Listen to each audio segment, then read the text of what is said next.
I heard it with my own ears. Why is she even still alive? The laugh that followed wasn't loud, just sharp enough to split something deep in me. I stood behind the wooden gate, holding a glass dish of peach cobbler, still warm. My hands didn't tremble. Not yet. I didn't leave. I walked through that backyard like I hadn't heard a thing. Past the string lights, past the picnic tables, past the faces that didn't turn toward me. Some of them were my blood. Some were strangers. But none of them smiled. Someone cleared their throat. "Oh, Mabel, we didn't know you were coming." That was Jody, my son's wife, the same voice from behind the fence. "I brought cobbler," I said. No one offered to take the dish. I found a spot at the far end of the table. The folding chair creaked under me. My back ached, but I sat up straight. The air smelled of grilled meat and citronella candles. Music played from someone's speaker, something too loud and fast for anyone over 40. They laughed, ate, drank. I watched. Carl, my son, made a toast at one point. "To family," he said, raising a beer. And when the glasses clinked, no one looked my way. The children, my grandchildren, ran past me 3 times. No one stopped. No one said, "Hi, Grandma." I wondered if they even recognized me without the apron or the grocery bags. I used to bring them gummy worms in Ziploc bags. Jody eventually approached. She leaned in with that tight-lipped smile she wears when cameras are around. "Did you want a plate?" I looked up at her. "I'm fine." She nodded too quickly and walked away before I could say more. I stayed until the end.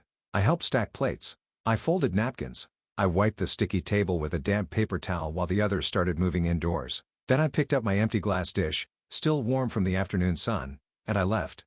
Not in anger, not in sorrow, but with a decision. The next morning, I made coffee in my smallest pot. Just 1 cup. I sat at the table by the window, the same table where Carl used to do his homework. Legs too long for the chair.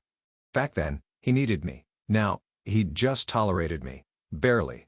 I didn't speak to anyone that Sunday. The cobbler dish was clean, dry, and put away.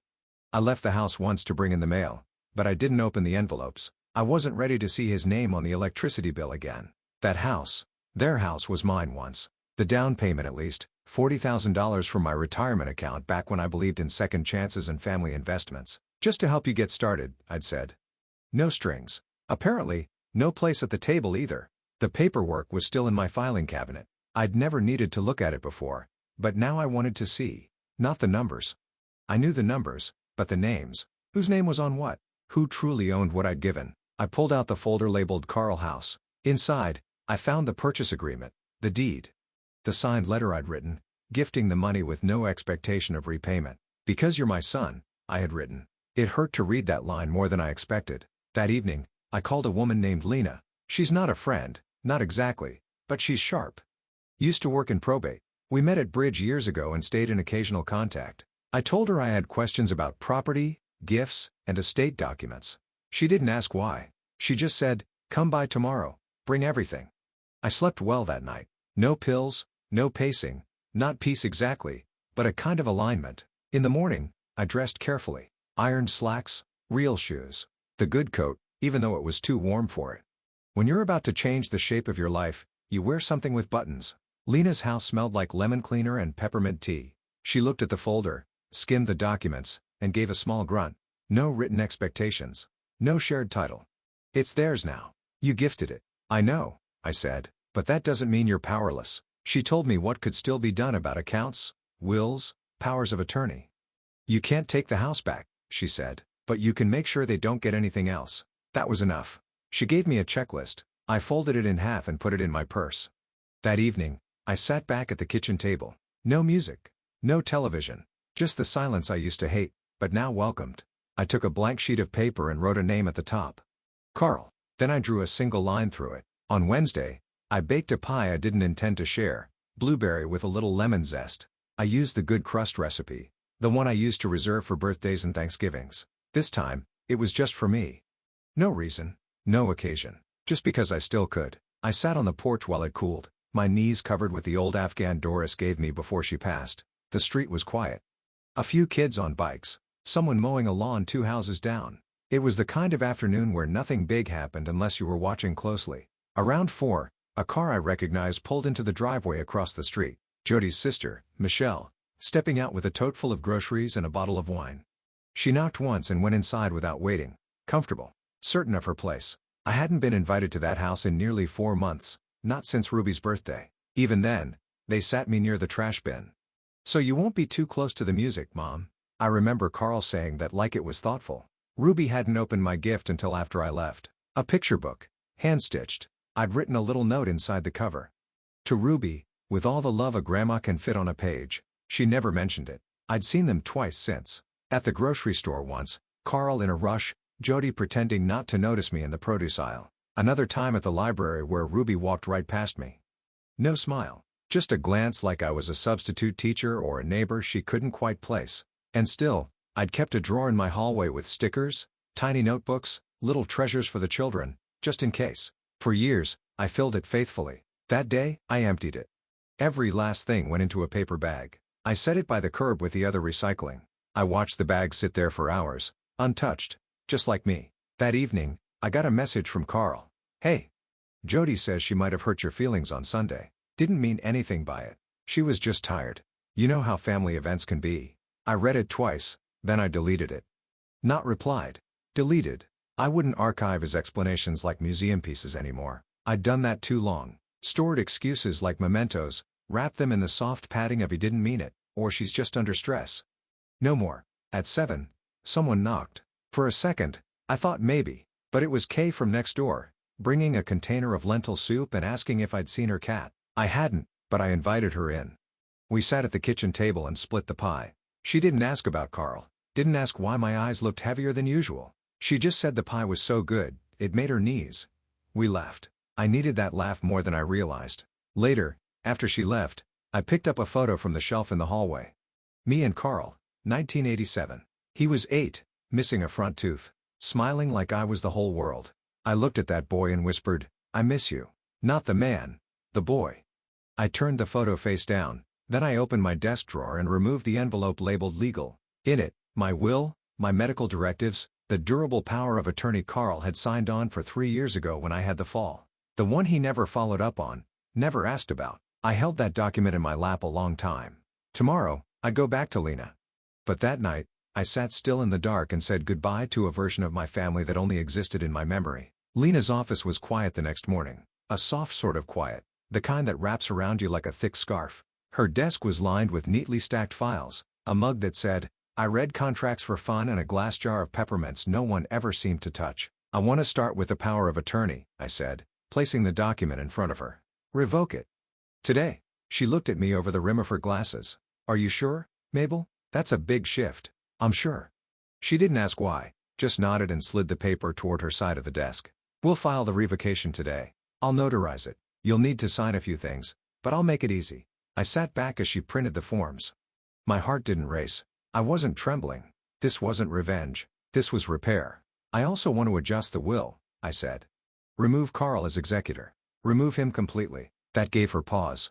"You want to cut him out entirely?" I nodded. "He has a house, a job, a family. He doesn't need what I've saved. He's already made clear what he values." She didn't argue, just opened a clean template and began typing. "Who should take his place?" "I'm not sure yet," I admitted, "but I'll find someone. A professional maybe. Someone who doesn't look through me like I'm a loose end." She made a note. "And the house?" "The house goes to no one in the family," I said. "Sell it. The proceeds should go to a cause that matters. Any ideas?" I reached into my purse and pulled out a worn brochure. The women's shelter on Greenway Avenue. I stayed there once, long ago, before Carl was born. She didn't say anything for a while, just clicked a few boxes on her screen. "You're very clear about this," she said. "I've been unclear long enough." When the documents were ready, I signed everything in careful, deliberate strokes. She notarized them, stapled them neatly, and handed me a copy of each. As I stood to leave, she walked me to the door. "If you change your mind, any of it, just call."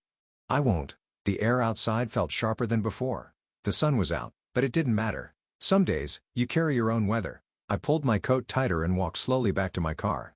At home, the phone was blinking. One message. "Hey, Mom, got your voicemail about legal stuff? Not sure what's going on. Jody said you were acting weird last weekend. Anyway, call me. Okay?" I deleted it, then I blocked the number. The next morning, I called a locksmith. The man was young, polite. He replaced the front and back door locks without question. When he handed me the new keys, I made 4 copies. One stayed in my purse, one in a fireproof box, one with K next door, one for my safety deposit box. I slept better that night. No dreams, Just rest. Saturday morning came with the smell of rain. Not the dramatic kind, just that soft metallic damp that settles into the edges of things. I pulled on my boots and went outside anyway. The garden hadn't been touched in weeks, and the marigolds were leaning like tired shoulders. I clipped them back slowly, methodically. The shears in my hand felt like control. At noon, I drove to First Mutual Credit Union. The branch was quieter than I remembered. No long lines, just the low of printers and the polite chatter of customer service voices. I asked for a manager. A woman named Trina came out, brisk but kind, and led me to her glass-walled office. "I'd like to review all authorized users on my accounts," I said. She pulled up the screen. "You have one co-signer and one authorized cardholder listed, Carl J. Hemsworth. That your son?" "Used to be." She hesitated. "Would you like to remove him?" "I'd like to erase him." Her fingers paused above the keyboard. "Completely?" "Yes." "Remove the access. Cancel the card. Reissue everything in my name only. And I'd like to set new security questions, change the online login, and lock the account until I come in personally." She nodded and began typing. While she worked, I stared at the plant on her desk. A pothos, its leaves glossy and heart-shaped, trailing gently toward the floor. I used to have one just like it in Carl's nursery. He once tried to eat the dirt. I'd laughed so hard I nearly dropped the diaper bag. Trina printed out the changes and slid the papers to me. "If you'd like to set up alerts or create a trust, we can help with that too." "Not yet," I said. "I'm still building the next version of my life." She smiled like she understood more than she said. When I left the bank, I didn't feel triumphant. I felt clean. At home, I went to the hall closet, the one with the photo boxes, the holiday tablecloths, and the quilt I never finished. I took out the fireproof lockbox and opened it. Inside were my most important documents: the deed to the house, birth certificates, insurance policies. I removed Carl's birth certificate, not to destroy it, just to separate it. I placed it in a folder labeled History and stored it in a drawer away from everything else. That night, I opened my address book. It still had tabs from the 90s, little plastic dividers that had yellowed over time. I flipped to see and stared at the names. Carl and Jody, Ruby and Trent? I took out a pen and drew a single line through each one. Then I flipped to L and wrote a new name. Lena Moore, attorney, trust and estate. I slept with the windows open that night, the rain making soft percussion on the roof. No nightmares. Just a quiet, steady knowing. Sunday, Kay came by again, this time with banana muffins. We sat in the kitchen and talked about the stray cat that had taken up residence under her porch. We named it Vernon for no good reason. She stayed until just after lunch. After she left, I picked up the Sunday paper and read it cover to cover. I underlined a listing for a small apartment in a quiet complex on the edge of town. 2 rooms, ground floor, washer and dryer included. Just enough. I clipped it out and set it on the fridge. Not for now, but for soon. I wasn't running. I was preparing. Because the next time someone asked, "Why is she even still alive?" I wanted the answer to be clear, to reclaim everything I gave away too cheaply. On Monday, I called the real estate attorney Lena recommended, a man named Charles Lindell. His voice was steady, low, the kind you trust before you even meet the eyes behind it. I told him I wanted to talk about title changes and property transfers. He gave me an appointment for Thursday. In the meantime, I gathered everything. The deed to the house, the property tax records, the repair invoices I'd kept for 20 years, new roof, new plumbing, the furnace that Carl had said wasn't worth the investment, but I'd paid for anyway. Every receipt was a thread in the story they wanted to forget. I made neat copies. I labeled folders. When I was finished, my dining table looked like the war room of a woman no one had expected to resist. That night, the phone rang again. Blocked number. I let it go to voicemail. A moment later, the machine picked up. "Mabel, it's Jody. Look, we really don't understand what's going on. Carl's been trying to call. Ruby's been asking about you. We're all worried. Please call us back." I turned off the machine. The lie sat in the air like old perfume. Ruby hadn't said a word to me in weeks, not even on my birthday, which came and went with nothing but a Facebook notification from Jody that said, "Hope you're having a great one," beneath a photo of their dog. It was the same birthday where I sat in my kitchen alone and made myself a single cupcake just to mark the day. They weren't worried. They were unsettled. And there's a difference. On Thursday, I put on my navy cardigan, the one with the mother-of-pearl buttons that still shined when I held them up to the light. I arrived at Charles Lindell's office 20 minutes early. His receptionist offered me coffee. I declined. My hands didn't need caffeine that day. Charles was kind in a quiet, intelligent way. The kind of man who listens more than he speaks. I liked him immediately. "I want the house to be in a trust," I said once we were seated. "No one in my family has access. Not now, not later." He nodded. "A living trust is straightforward. You'll be the trustee and the beneficiary for now. When you pass, it can go wherever you choose. I want it sold. Everything liquidated. The proceeds go to the Greenway Women's Shelter in full. He raised an eyebrow. No family inheritance? No. He didn't push. Just wrote it down. I also want to remove Carl from any and all documents where he might be listed as a beneficiary. Bank accounts, insurance, healthcare proxies, all of it. I'll prepare the documents, he said. We can notarize them in-house. You'll need to update your will to reflect these changes too. I've already started that with my estate lawyer. He smiled, a small curl at the corner of his mouth. Then we're just making it official. We worked for nearly 2 hours, reviewing clauses, signing forms, assigning contingencies.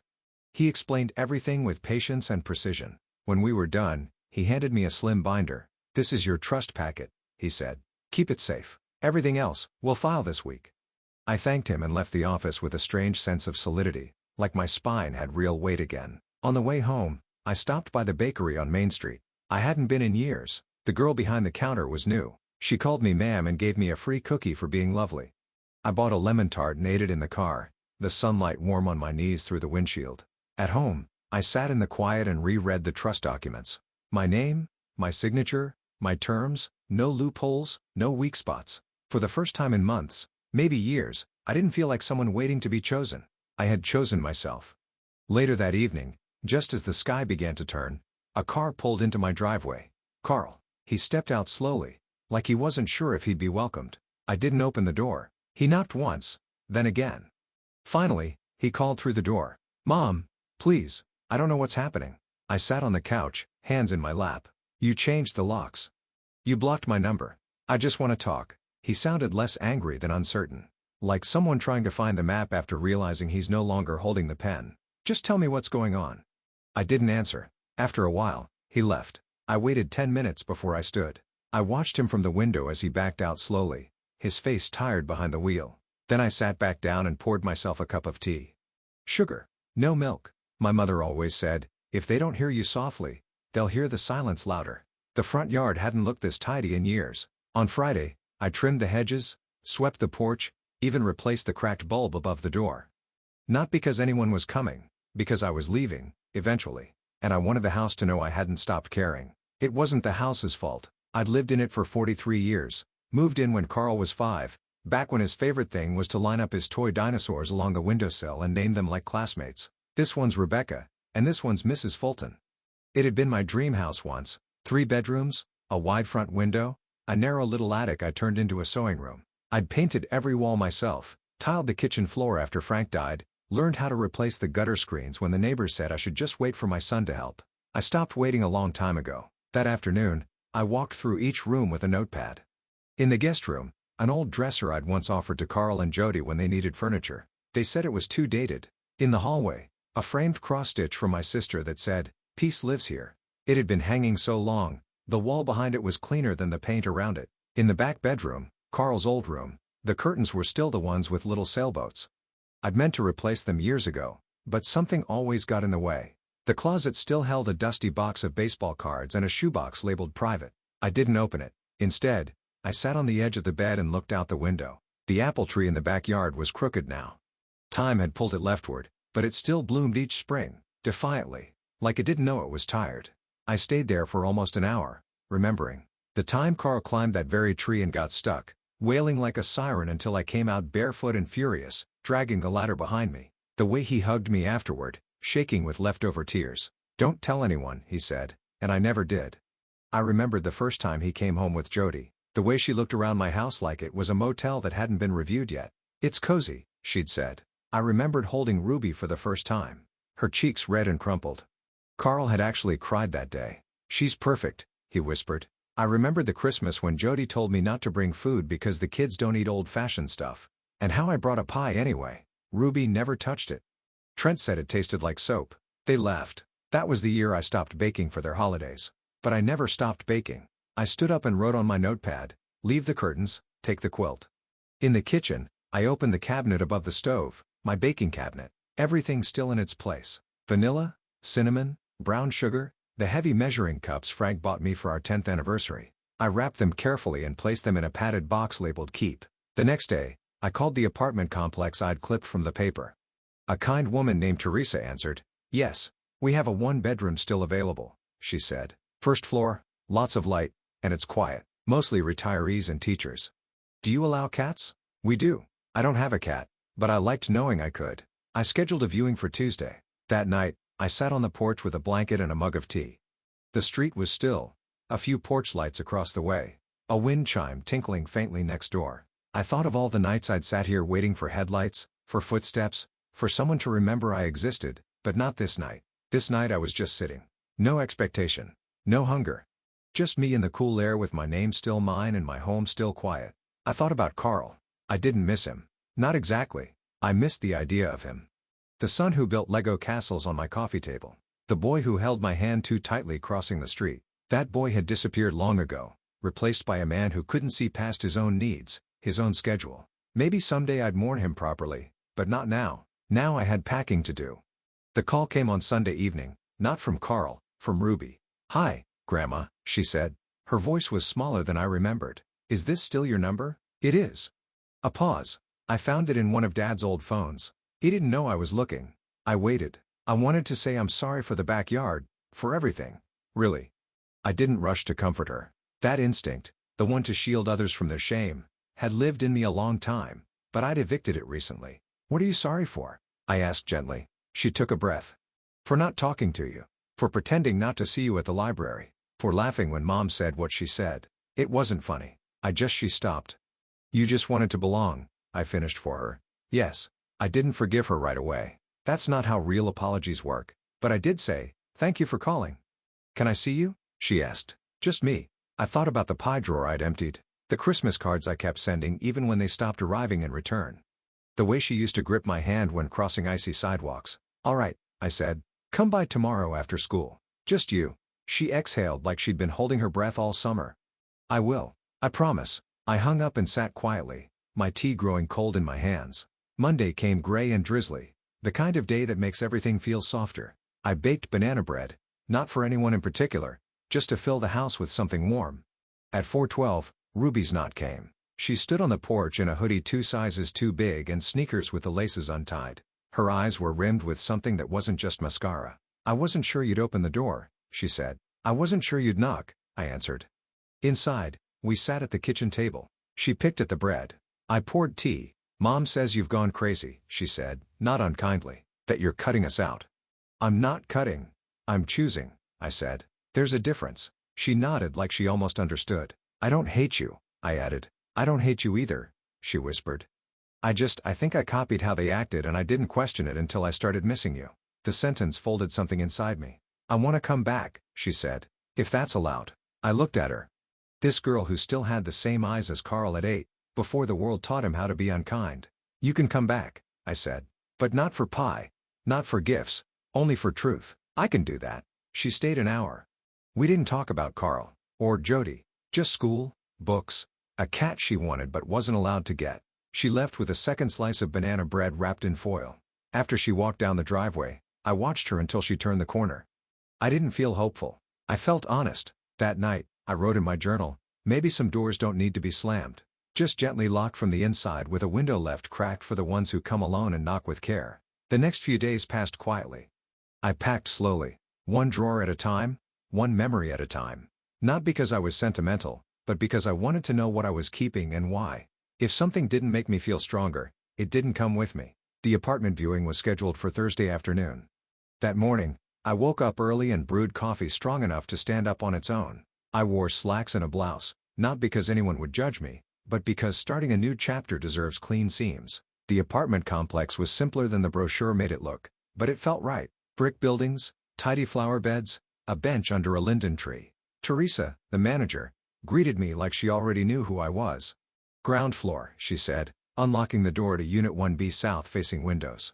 "Neighbors are quiet. Heat's included." The space was small, yes, but honest. No pretense. No echoes of voices that had grown cold. Just clean light and walls waiting for new stories. I stepped into the kitchen and ran my hand over the laminate counter. It wasn't marble, but it was mine. The stove had only 4 burners, and the fridge hummed faintly like it was keeping a secret. I liked it. "I'll take it," I said. Teresa blinked. "You don't want to think about it?" "I already have." By that evening, the paperwork was signed. I put down the deposit and scheduled my move in for the first of the month. 3 weeks. Enough time to leave with care, not haste. That night, I sat in the living room among half-filled boxes and wrote out a new address book card, Mabel Hemsworth Wonder 28. Willowview, Apt 1B. No, forwarding for Carl. I smiled as I tucked it into my drawer. 2 days later, Carl showed up again. He didn't knock right away. I heard his car before I saw it. The engine idled for a while out front, as if he was rehearsing something behind the wheel. When he finally stepped onto the porch, I met him at the door. I didn't open it. "You blocked me," he said, not angry, just confused. "You changed everything." "Yes, why?" I didn't speak right away. I looked at his face, older than I remembered. Or maybe I just stopped seeing him clearly years ago. "I heard what Jody said," I told him, "in the backyard, and I heard you laugh." He shifted. "I didn't mean it. You know how she is. She talks out of turn. It was a joke." "No, Carl. A joke has to have a punchline." "That was just cruelty wrapped in silence." "I didn't know you were there," he muttered. "That's exactly the problem." He blinked. "So that's it? You're erasing me over one bad afternoon?" I wanted to laugh. One afternoon? The afternoon was just the final straw in a stack built over years. Years of being sidelined, pitied, ignored, tolerated. A life where I was convenient, but never considered. "I'm not erasing you," I said. "I'm just finally choosing myself." He frowned. "Ruby said you're letting her visit?" "I am. So she gets a pass?" "No. She asked to come back." "You waited until your name started vanishing from documents." His face tightened. "This is about money?" "No. This is about dignity." He looked past me into the hallway. Maybe he expected to see the old side table with his school photos still framed or the basket of holiday cards I used to keep. But the hallway was clean, clear. "I'll always be your son," he said. "And I'll always be the woman who gave you more than she should have." I stepped back and closed the door. Not slammed, just shut. Through the window, I saw him linger a moment longer than leave. That night, I didn't feel triumphant. I cried for 7 minutes. I timed it. I let myself feel the break, not because I regretted it, but because endings deserve respect. Then I made tea, folded one more box, and placed it by the door marked keep. The kitchen table held only what mattered now. One teacup, a lamp, a shallow bowl of oranges. Everything else had been packed or donated. I didn't need much anymore, just what fit inside one small life. On Sunday afternoon, I hosted tea for the first time in years, not for birthdays or holidays, just for warmth. Marcia came first, with her limp and her bag of crossword books. Then Ida, in her fur-trimmed coat, even though it was 52 degrees. Then Nora, my old friend from the church choir, who still wore perfume that smelled like early spring and old envelopes. They didn't bring food, though each had offered. I told them it wasn't about that. I baked a single spice cake, nothing fancy, just enough to slice once each with one wedge left over. We sat by the windows, the afternoon light soft and pale. I poured tea in my chipped china, the blue set that survived 2 moves and 1 accidental drop in '94. No one asked about Carl or Ruby or the house. Instead, we talked about shoulder pain and grocery prices. Ida told a story about a bus driver who waited 2 extra minutes while she fumbled with her change. Marcia said her niece got engaged to a boy who wore socks with cartoon whales on them. Nora brought up the library's poetry group and asked if we wanted to join. It was the most comfort I'd felt in years. At one point, the conversation dipped, the way it always does when women over 70 drink warm things together. The room quieted. Not from awkwardness, but from fullness. And I said it. "I'm moving." 3 sets of eyebrows lifted, but no one interrupted. "I found a small place across town. I'll be gone by the end of the month." Ida leaned forward. "Does your son know?" "He doesn't need to." Marcia nodded as if that was all the explanation required. They stayed another hour, helped wash cups, wrapped the extra slice of cake in foil, said they'd call soon. When they left, the house was still, but not empty. I walked through each room again, this time not as a farewell, but as a blessing. In the hallway, I stopped by the shelf where I used to keep framed photos of Carl's family. Weddings, birthdays, first days of school. I'd already packed most of them away, unsure if I'd want to hang them again. Except, one remained. A picture of me and Frank, taken by a neighbor when we'd finished painting the front porch. We're both covered in splatters, holding brushes like trophies. He's laughing.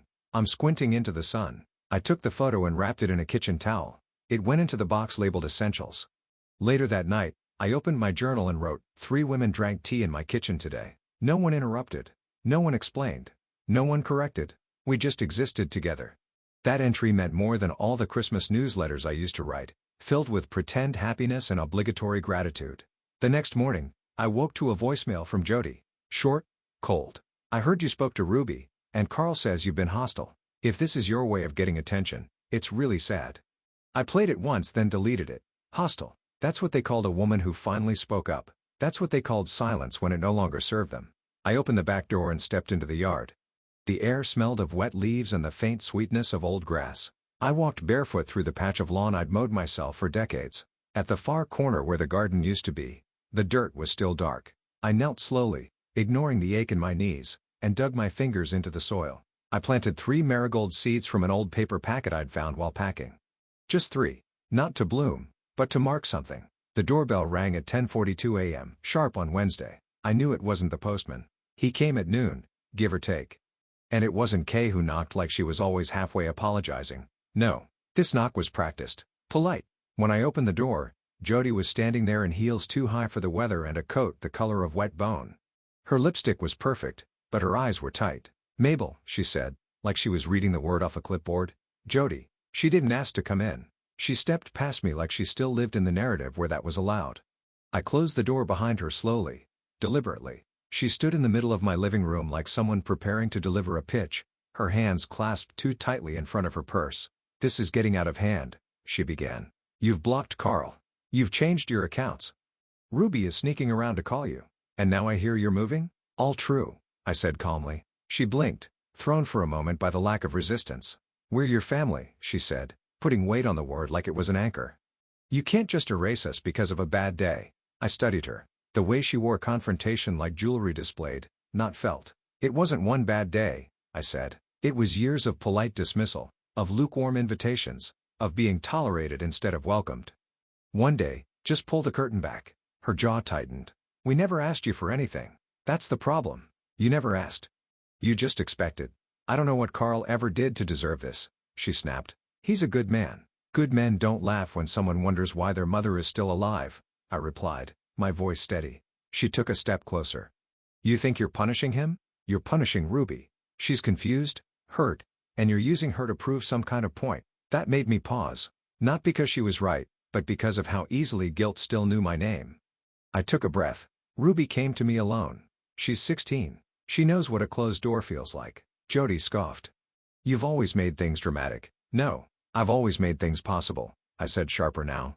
"The down payment on your house, the babysitting, the casseroles, the last-minute rides, the silent endurance at birthdays when I was placed behind centerpieces so I wouldn't ruin the aesthetic." She turned pacing. "You're exaggerating. You've always been difficult." I smiled then, but not kindly. Is that what women become when they stop handing over their silence? Her mouth opened.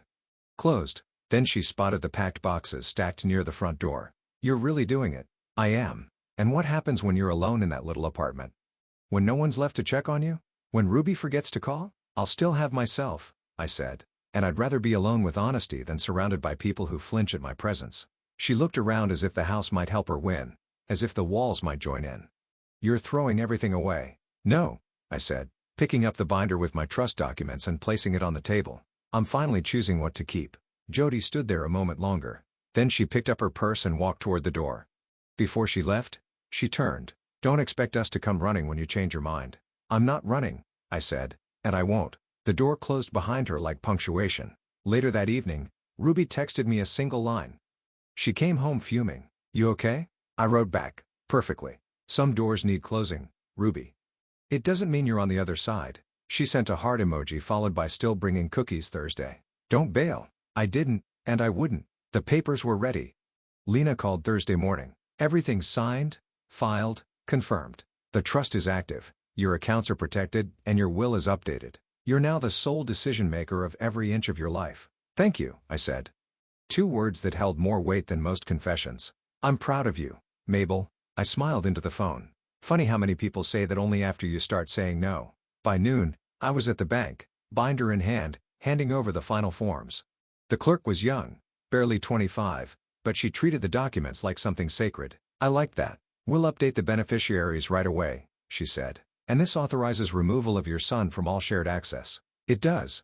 She nodded with the kind of calm efficiency I once mistook for coldness. Now I understood.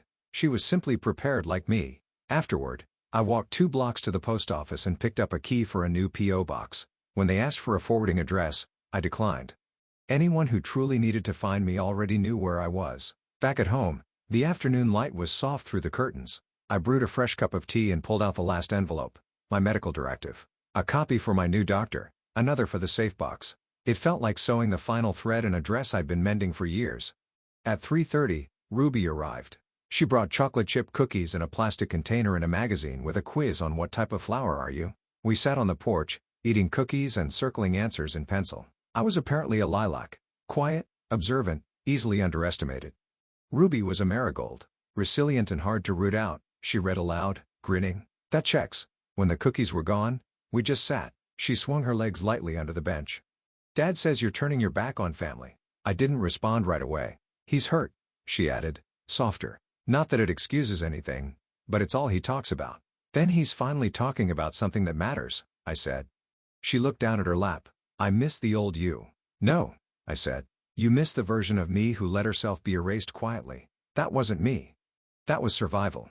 She nodded. I get that now. We sat for a while longer, then she pulled out a folded piece of paper. It's just a sketch, she said, suddenly shy. I made it last night. I don't know if it's any good. I unfolded it. A pencil drawing, rough but clear. A woman seated in a chair, her back straight, eyes forward. In front of her, a chessboard. On her side, just 2 pieces. On the other, a full set, but her pieces were in winning positions. She's not done, Ruby said.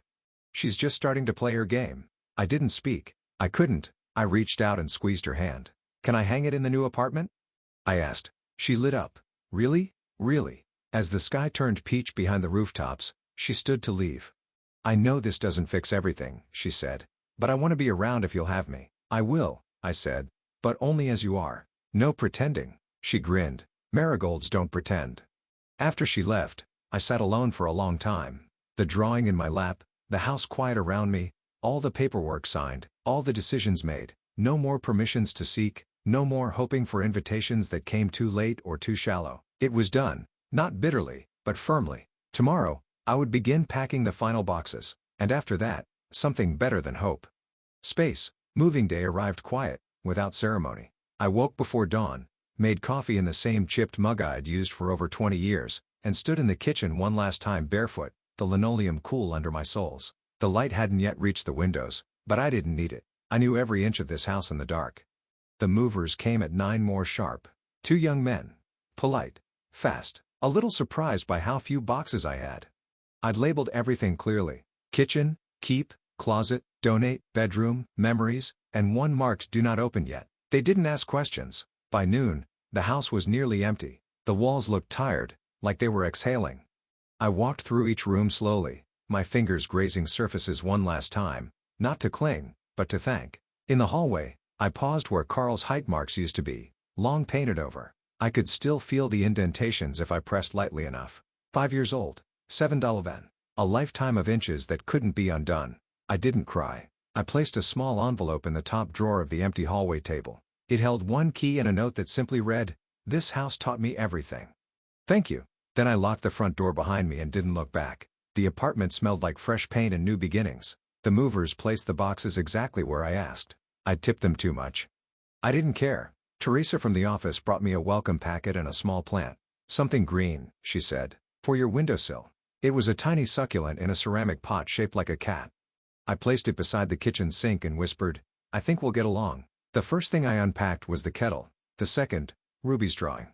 I hung it near the window where the light caught it softly, the pencil lines glowing like they were freshly drawn. That night, I made toast and ate it on the balcony wrapped in a blanket.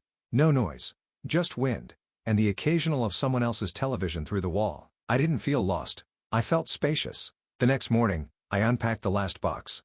Inside were the essentials. 2 dresses, a pair of shoes, a tin of buttons I'd collected over decades, and a letter folded in thirds, yellowed slightly at the edges. Frank's handwriting, the letter he'd written me before his surgery, the one he didn't survive. If something goes wrong, don't fold in. Stay open. Stay warm.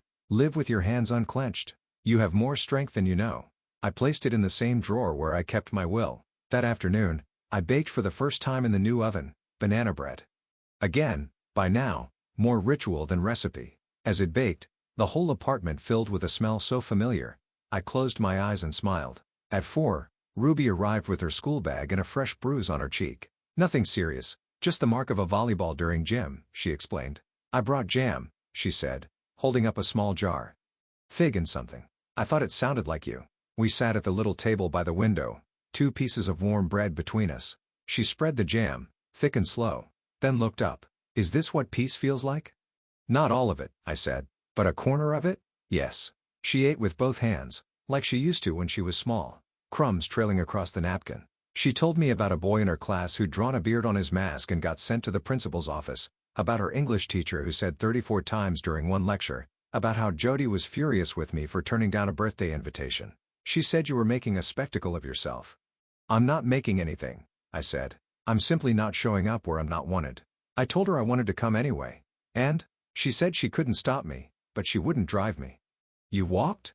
No. I borrowed Grandpa's bike. It's in bad shape, but it got me here. That made me smile. Frank would have liked that. You can leave it locked on the balcony, I said. We'll fix it up together. Her eyes lit up. Really? After she left, I watched the sun lower behind the row of trees outside. I didn't miss the house. I didn't miss Carl's silences or Jody's sideways smiles. I didn't miss the old version of myself that whispered, maybe next time they'll see you.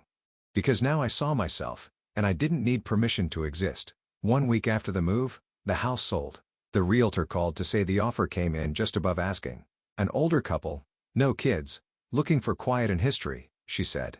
I almost laughed. They'd found both. I didn't go back, not even for the walk-through. I gave Charles power of attorney for the sale, signed what needed signing, and let it go. He called when it closed. It's done, he said. I thanked him, then hung up and stood in the middle of my apartment. It wasn't large, but every inch of it was mine. I opened a new bank account for the shelter donation. I didn't put it in my will. I gave it now.